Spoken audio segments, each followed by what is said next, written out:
الحمد لله رب العالمين والصلاة والسلام على سيد المرسلين وعلى آله وصحبه اجمعین اما بعد۔ محترم بھائیوں، انسان اپنی زندگی میں بہت سارے مواقع سے ایسے مواقع سے گزرتا ہے کہ اسے ذہنی اور جسمانی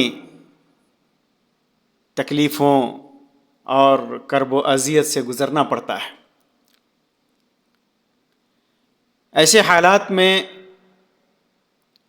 انسان کے لیے اطمینان اور سکون اللہ تبارک و تعالیٰ کی بہت بڑی نعمت ہے۔ جب انسان کا دل قلق و اضطراب میں گزرتا ہے، خوف، غم اور تکلیف میں گزرتا ہے، تو اللہ تبارک و تعالیٰ اس کے لیے ایسے دروازے کھول دیتا ہے کہ اس کی رحمت اسے ڈھانپ لیتی ہے، اور ایسے ایسے دروازے اور راستے اس کے لیے واقع کر دیتا ہے کہ اسے اطمینان اور سکون نصیب ہو۔ انسان کا نفس تو ہمیشہ ایسے حالات کا طالب ہوتا ہے، ایسے حالات کو طلب کرتا ہے، ایسے حالات کو کھوجتا ہے کہ اسے اطمینان اور سکون حاصل ہو۔ تو اللہ تبارک و تعالیٰ نے انسان کے لیے ایسے راستے رکھے ہیں، ایسے مواقع فراہم کرتا ہے کہ انسان کامیاب ہو، اطمینان اور سکون حاصل کرے۔ اس کے لیے سب سے ضروری چیز جو ہے کہ انسان کا عقیدہ اور عمل صحیح ہو، قرآن و سنت کے مطابق ہو۔ انسان اس عقیدے پر رہے جس عقیدے کے ساتھ محمد صلی اللہ علیہ وسلم اس دنیا میں مبعوث کیے گئے۔ وہی عقیدہ ہے جس پر صحابہ کرام کی زندگی گزری، ان کا منہج رہا، ان کا طریقہ رہا، علماء دین جس کو اختیار کرتے رہے۔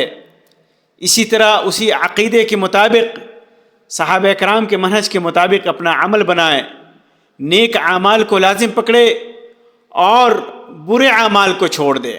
اگر وہ ایسا کرتا ہے تو اسے اطمینان اور سکون نصیب ہوگا، ذہنی سکون بھی اور جسمانی سکون بھی۔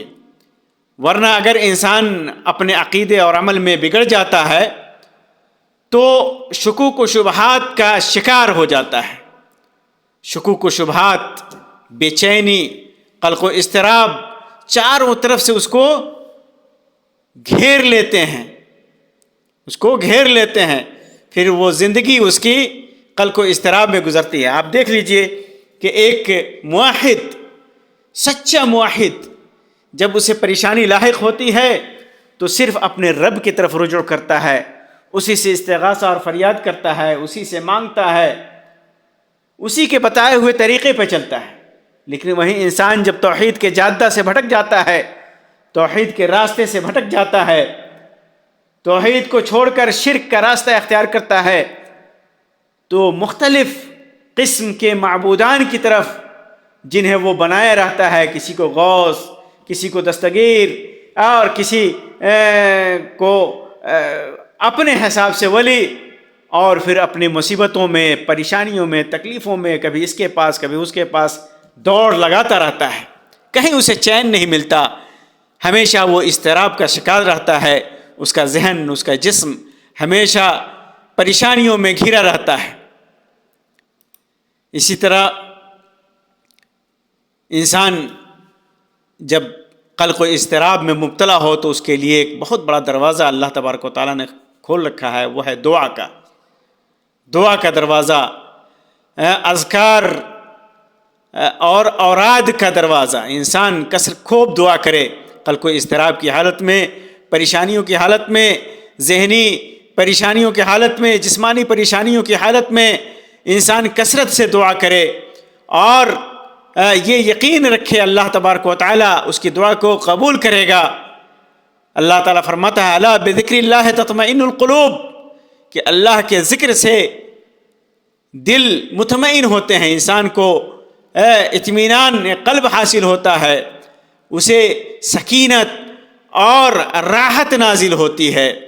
اللہ کے رسول صلی اللہ علیہ وسلم نے مختلف مواقع سے مختلف دعائیں سکھائی ہیں، صبح و شام کی دعائیں قلب کو اضطراب سے بچنے کے لیے، انسان کے اوپر نظر بد لگ جائے، انسان پریشانیوں میں مبتلا ہو تو صبح و شام کے اذکار اور رقیات جو دم کر کے انسان پڑھ کر کے دم کرتا ہے انسان کے اوپر، یا انسان خود پڑھ کر کے اپنے اوپر دم کرتا ہے، قرآن و سنت میں یہ اذکار بھرے پڑے ہیں۔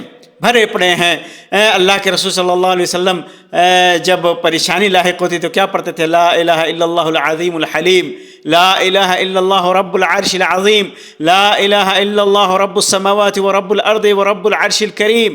اس طرح کی بہت ساری دعائیں ہیں، ان دعاؤں کو انسان لازم پکڑے تب جا کر کے اس کو اطمینان اور سکون نصیب ہوگا۔ اسی طرح اطمینان اور سکون کے لیے گناہوں سے توبہ ضروری ہے، کہ انسان اپنے گناہوں سے توبہ کریں۔ جو کچھ بھی اللہ کے حق میں یا بندوں کے حق میں جو کچھ بھی اس نے ظلم کیا ہے، جو کچھ بھی اس نے گناہ کیا ہے، جو کچھ بھی اس نے ناانصافی کو، سے توبہ کرو۔ حقوق الناس اس سلسلے میں سب سے بڑے ہیں۔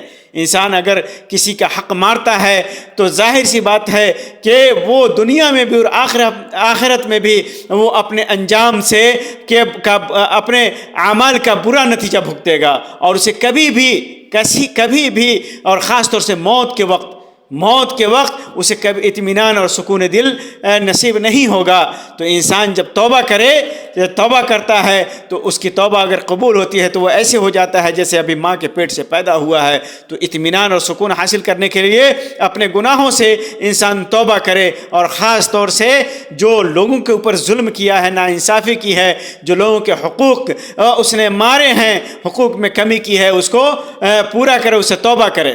اسی طرح اطمینان اور سکونت کے اسباب میں سے ایک بڑا سبب ہے کہ انسان تقدیر پر ایمان لائے، قضا اور قدر پر، چاہے تقدیر اچھی ہو یا بری ہو، اس یقین کے ساتھ کہ جو کچھ بھی پہنچا ہے وہ پہنچنے والا تھا، اس کی تقدیر میں اللہ تبارک و تعالیٰ نے جو لکھ رکھا ہے اپنے علم کے مطابق وہ ہونے والا تھا، اور جو نہیں ہونے والا تھا وہ نہیں ہونے والا تھا۔ اس یقین کے ساتھ آدمی تقدیر پر ایمان رکھے تو جب بھی اسے قلب و اضطراب اور پریشانی لاحق ہوگی اور قلب و اضطراب میں وہ مبتلا ہوگا تو تقدیر کو یاد کرے گا، اور پھر کوشش کرے گا کہ اللہ تبارک و تعالیٰ نے اس کے لیے جو اچھائی لکھ رکھی ہے، اچھائی کے راستے اس کے لیے اس کو بتا رکھے ہیں، وہ اس راستے کو اختیار کرے، اور وہ راستہ ہے توبہ کا، استغفار کا، دعا کا، ایمان کی مضبوطی کا۔ اسی طرح انسان